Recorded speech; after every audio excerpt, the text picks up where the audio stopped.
ই মাজারের হুরমত রক্ষার লাগিয়া হজরত সাহেব কবিলা ডাক দিসলা, মনে আছে না নি? আমরা শাহজালালের উত্তরসূরি হল এখনও জীবিত আসেন, আল্লাহর অলি হলর অনুসারীরা এখনও জীবিত আসেন। যদি কোনো খারিজি ওহাবি হলর পায়তারা হইয়া থাকে, কোনো আকিদাগত দ্বন্দ্ব সৃষ্টি হয়, তাহলে ই জমিন আহলে সুন্নতর মানুষে ই মাজারের হুম্মত রক্ষার লাগিয়ে জান কুরবান করতে প্রস্তুত আছে। প্রশাসনিকভাবে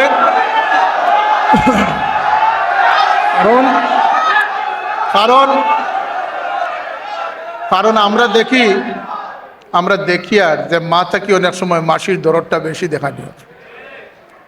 মাজার সুন্দর হইতো, মাজার নিয়মতান্ত্রিক হইতো, মাজার ব্যবস্থাপনাত খাদিমগুলোরও গুরুত্ব আছে, ম্যানেজমেন্টেরও গুরুত্ব আছে, প্রশাসনেরও গুরুত্ব আছে, আছেন না? আছে না? সব দিক বিবেচনা করি একটা সুন্দর সমাধানের পথ আমরা আশা করব। কিন্তু ইকানোর দুম্রজালর সুবাদে মাজার বিদ্বেষীদের যদি কোনো এজেন্ডা বাস্তবায়ন হয়, সেটার জন্য ইনশাআল্লাহ হযরত ফুলতলি সাহেব কবিলা রহমতুল্লাহ আলাইহি শুধু অনুসারী নাই, তরিকায়ে মোহাম্মদিয়ার অনুসারী সৈয়দ আহমদ বেল্লভী রহমতুল্লাহ আলাইহি অনুসারীরা এটার মোকাবিলা করার জন্য ইনশাআল্লাহ প্রস্তুত আছে। এই যে সমাজটারে ধ্বংস করার লাগি দায়ী কারা, সমাজটারে ধ্বংস করার লাগি দায়ী কারা? এর লাগি রাসূলুল্লাহ ফরমাইছেন, ইত্তাখাযান নাস রুউসান জুহালা। এক দুঃসময় আইব, মানুষে আলিম তুইয়া জাহিলরে মুক্তদা বানাইব। ফাসুইলু ফাফতাউ বিগাইরি ইলমিন, এরার কাছে মানুষে ফতোয়া জিকার করবা, হে মন গড়া ফতোয়া দিব। ফাদাল্লু আদাল্লু, সে নিজেও গুমরা হইব, অন্যরও গুমরা করব। এরার বিরুদ্ধে আমরা সোচ্চার থাকা দরকার আছে নি না? আছে না? এগুলা কোনো রাজনৈতিক বক্তব্য না, এটা হলো ইসলাম ও সংস্কৃতি বিনষ্টর বিপক্ষে অবস্থান করা, তহজিব তমদ্দুনকে নষ্ট করার বিপক্ষে অবস্থান করা। আল্লাহ আমরা হিম্মত সাহস জাগইবার তৌফিক দান করুকা। সুলতানের সিলেট হযরত শাহজালাল রহমতুল্লাহ আলাইহির মাজার কেন্দ্রিক অনেক আলোচনা সমালোচনার জন্ম হয়েছে। আল্লাহ শাহজালাল রহমতুল্লাহ আলাইহির ইজ্জত হুরমতরে বাকি রাখুকা, হেফাজত করুকা, সবে হোকা আমিন। এবং এই মাজারের সংস্কার, উন্নয়ন, স্পষ্টতা, এটা আমরা সবর কাম্য। এখানে আরও ব্যাপক খেদমতের সুযোগ থাকলে সেটারে কাজে লাগানি আমরা সবর কাম্য না নি এটা।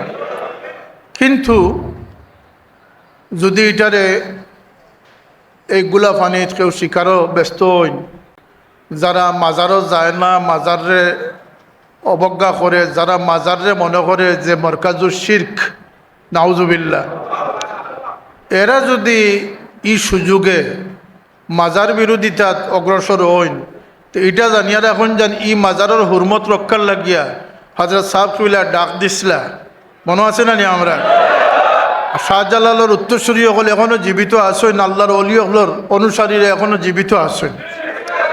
যদি কোনো খারিজি ওহাবি হলর পায়তারা হইয়া থাকে, কোনো আকিদাগত দ্বন্দ্ব সৃষ্টি হয়, তাহলে ই জমিন আহলে সুন্নতর মানুষে ই মাজারের হুম্মত রক্ষার লাগিয়ে জান কুরবান করতে প্রস্তুত আছে। প্রশাসনিকভাবে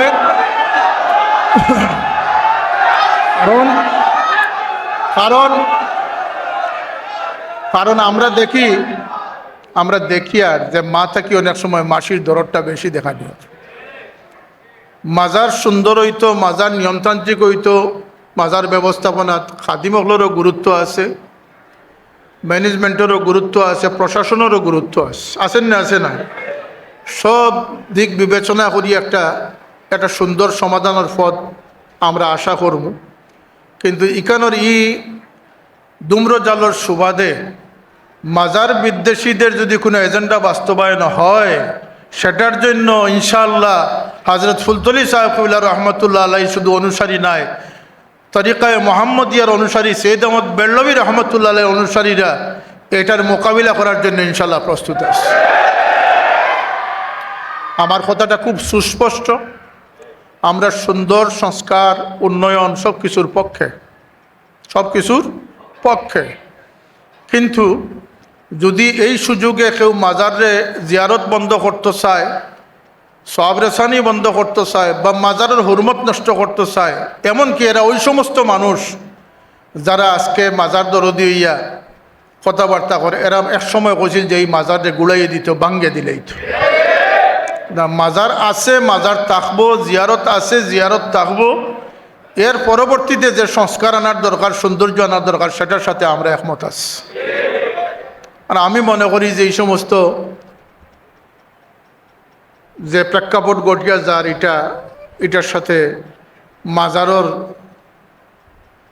উন্নয়নের ভাবনার কোনো সংশ্লিষ্টতা নাই। এটা প্রশাসনিক একটা ব্যবস্থাপনা, সেটা হতেও পারে, নাও হতে পারে। আমরা চাই যে সবসময় আমরা এখানে শাসক প্রশাসক যারা, তারা বালা মানুষ, আইসেন বালা মানুষ থাকতা চাই না নি আমরা। এটা নিয়ে যাতে মাজারের বিরুদ্ধ চক্র যাতে কোনো সুযোগ না পায়, এটার ব্যাপারে আমরা সোচ্চার আছি, সোচ্চার থাকবো ইনশাআল্লাহ। আমরা কিছু পুরস্কার বিতরণী আছে, সাপ্তশী বারবার আগে এগুলার সমাধান করা।